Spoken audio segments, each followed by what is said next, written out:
Chào mừng mọi người đã quay trở lại với kênh channel của mình. Tại trong video ngày hôm nay, mình sẽ làm về những món stationery mình yêu thích và hay sử dụng trong việc take note nha. Mình nhận được khá nhiều câu hỏi về việc cần mua gì khi bắt đầu take note. Nhưng đối với mình thì take note chỉ đơn giản là ghi bài thôi. Mình không trang trí một tiêu đề thật đẹp rồi sau đó là chẳng ghi gì hết về phần nội dung. Mình chỉ muốn trình bày note sao cho thật gọn gàng, sạch sẽ mà vẫn đầy đủ ý. Những món mình nêu ra ở đây thuận lợi cho mình trong việc ghi chú và trình bày đẹp mắt, nhưng không đồng nghĩa với việc là mọi người sở hữu tất cả những món này thì sẽ có một bài note đẹp. Đầu tiên là binder. Như đã chia sẻ rất nhiều thì mình hoàn toàn sử dụng binder cho việc ghi chép trực tiếp ở trên lớp. Vì trường mình thì cũng không cần ghi chép quá nhiều mà nội dung bài học chủ yếu là nằm ở trong đề cương. Ngoài môn toán và môn văn mình dùng còng riêng ra thì tất cả các môn còn lại mình đều cho vào binder. Ưu điểm của còng sắt là đựng được rất nhiều, nhưng nhược điểm thì lại là khá nặng nên mình chỉ để được ở nhà. Còng R mới chính là loại còng yêu thích của mình và hay sử dụng nhất. Vì còng bằng nhựa nên nhẹ hơn binder. Có thể thay giấy như binder mà cũng có thể gấp lại như sổ lò xo. Cũng do linh hoạt như vậy cho nên nó cũng là một món không thể thiếu trong cặp đi học của mình. Còng R lại còn có rất nhiều màu cho mọi người lựa chọn và ngoài ra có thể biến đổi linh hoạt tùy mục đích sử dụng của mọi người luôn. Mình sử dụng giấy refill size B5, không quá to cũng không quá nhỏ. Loại giấy yêu thích của mình thì lại là giấy của Muji, với chất giấy mượt, không có viền bên ngoài và dòng kẻ siêu nhạt luôn. Cũng vì thế mà mọi người không phải sợ nếu mà dòng kẻ nhiều làm rối mắt. Giấy Rich với ô 5mm và giấy Light với khoảng cách là 6mm. Khoảng cách này lại khiến mình càng thích hơn bởi vì khi viết văn mình có thể viết dấu thoải mái hơn nhiều. Cái mà nhược điểm của giấy Muji là ưu điểm của giấy Calong. Tại vì chất giấy của Calong dày dặn hơn hẳn nên tô màu cũng không sợ lem. So sánh thì màu dòng kẻ lại quá đậm với viền refill B5 thì quá trời dày luôn. Vì vậy cho nên khi cần vẽ minh họa và tô màu thì mình sẽ thường dùng giấy Calong, hoặc có thể là vẽ rồi cắt dán lên giấy Muji. Vở B5 của Muji với chất giấy và dòng kẻ tương tự Refill Light. Mình thường sử dụng vở này để ghi phần trích dẫn, làm dàn ý cho môn văn. Ngoài ra mình còn sử dụng làm nháp.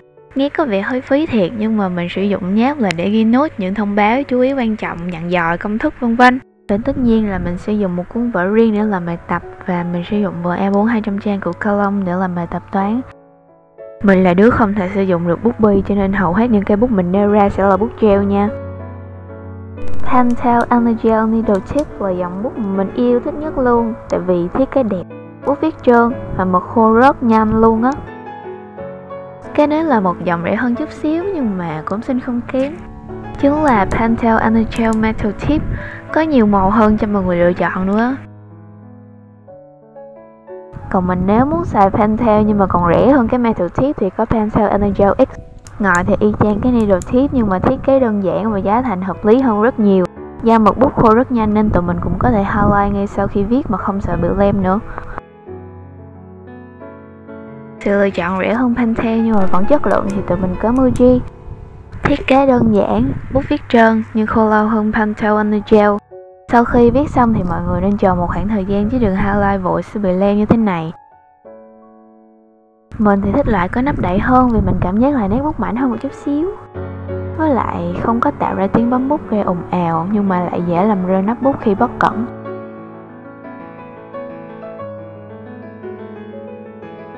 Còn nếu như mà hết tiền mà vẫn muốn xài bút gel thì lời khuyên của mình là sử dụng bút Kako. Thật ra nếu bạn sử dụng loại giấy thấm mực như giấy của Muji thì bút sẽ khô nhanh hơn khi viết trên giấy của Calong. Loại mực mà mình hay sử dụng thì lại là màu xanh đen chứ không phải màu đen như mọi người nghĩ. Còn với vỏ bút M&G với lại ruột bút đen của Kako thì lại là sự ưu tiên hàng đầu của mình. Vỏ bút của M&G thì cầm êm tay và ruột bút Kako thì lại rẻ hơn Muji và Pentel tầm 3 lần mà chất lượng thì mình thấy cũng xem với Muji. Bút thì lại dễ bị tắc mực khi rơi nhưng mọi người cẩn thận khi xài thì vẫn rất ok. Hộp ruột bút mình mua thì không có mắc mà lại có tới 2 lớp ngòi bảo vệ chắc chắn lắm luôn.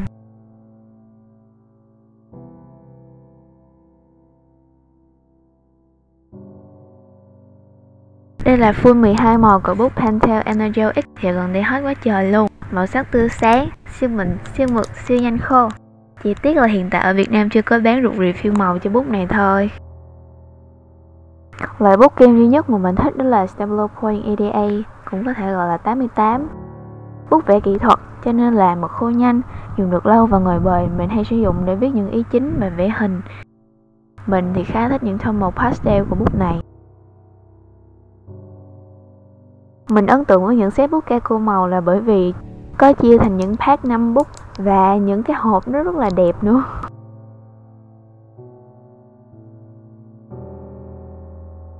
Muji cũng có bút gel màu nhưng mình không có sở hữu hết để cho mọi người xem. Một số cây màu trên nắp thì lại không giống màu mực cho lắm. Zebra Mark Liner là cây highlight nổi tiếng mà mình nghĩ ai cũng biết đúng không? Loại bút này thì nghiêng về những màu đậm và hai đầu, thuận tiện cho việc highlight hay underline, có tới 25 màu lận á.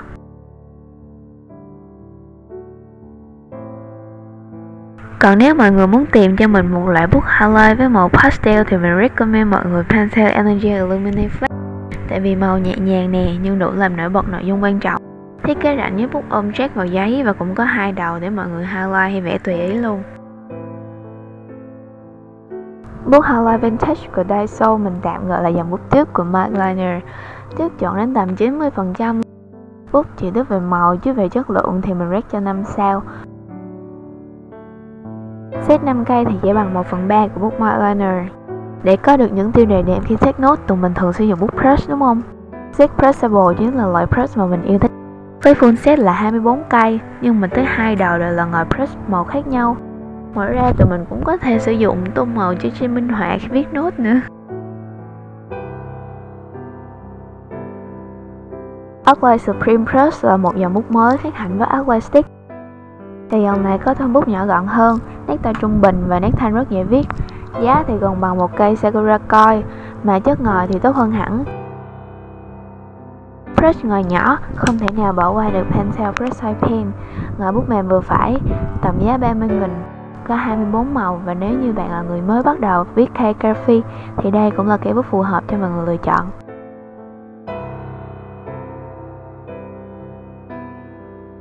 Ứng cử viên trong tầm giá 20.000 đó là bút Marvilla Pen Flex với thiết kế nhỏ gọn và hộp đựng chắc chắn.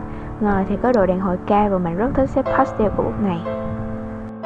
Xuống tầm giá 10.000 á thì tụi mình có shop brush pen nè, chỉ có 12 màu thôi nhưng mà màu sắc thì lại không hề cơ bản và trùng nhiều với các dòng brush nhỏ khác.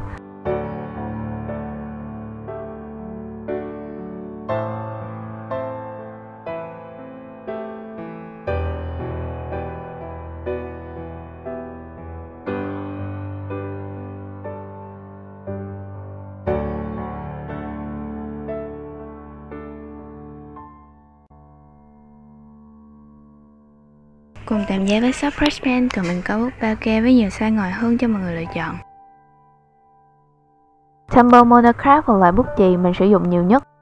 Thiết kế đẹp mắt, giá thành thì hơi cao nhưng đổi lại chất lượng thì lại rất xứng đáng. Bút viết êm, ít bị gãy ngòi, đầu gân của Tumble khá dài nên mình cũng có thể tận dụng để tẩy đi những chi tiết nhỏ.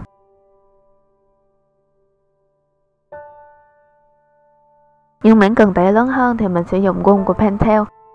Thú thật thì từ hồi tiểu học tới giờ mình chỉ sử dụng mỗi loại gun của Pentel màu xanh dương. Và gần đây mình có sở hữu thêm một vài mẫu mã mới cũng rất xinh, gum thể sạch mà vụn tẩy dính lại với nhau nên không rơi đầy bàn.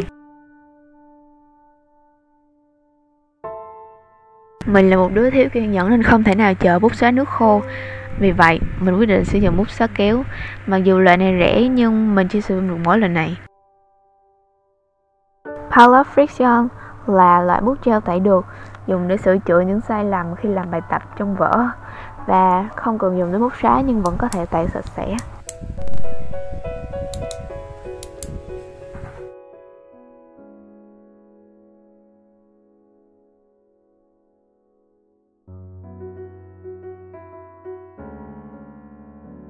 Vì bút của Palette hơi mắc cho nên là mình đã tìm cái bút này.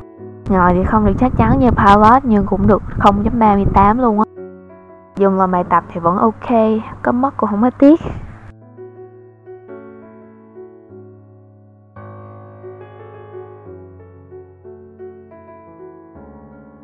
Và cuối cùng là sticky note để ghi lại những lưu ý quan trọng, viết to-do list để tiện theo dõi nè, và sau đó là mình sẽ dán vào trong nháp của mình. Và đó là tất cả những gì mình thường sử dụng nhất trong khi take note. Bạn không cần có tất cả nên chỉ tham khảo thôi là được rồi. Còn nếu như mà bạn thấy phù hợp thì có thể mua cho mình trong việc Back to School lần này nha. Cảm ơn các bạn xem hết video này. Bye bye!